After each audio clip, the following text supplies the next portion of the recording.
Ang kapal na mukha mo. Aba.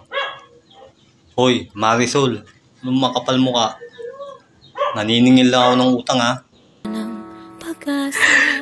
Binigay ko sa'yo lahat.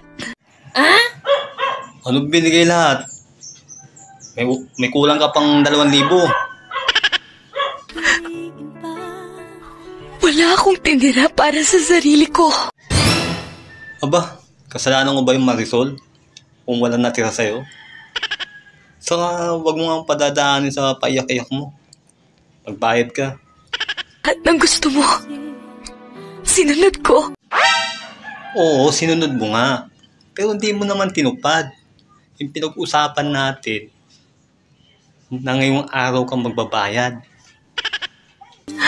I sincerely loved you.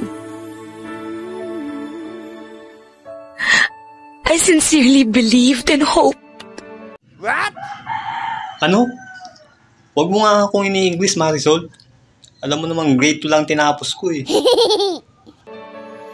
Na ikaw na nga yung lalaking makapagbibigay sa akin na respeto at pagmamahal na hinahanap ko.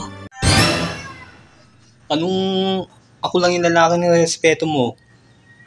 Hoy, Marisol. Stick to one to. What? Para lang to kay Mrs.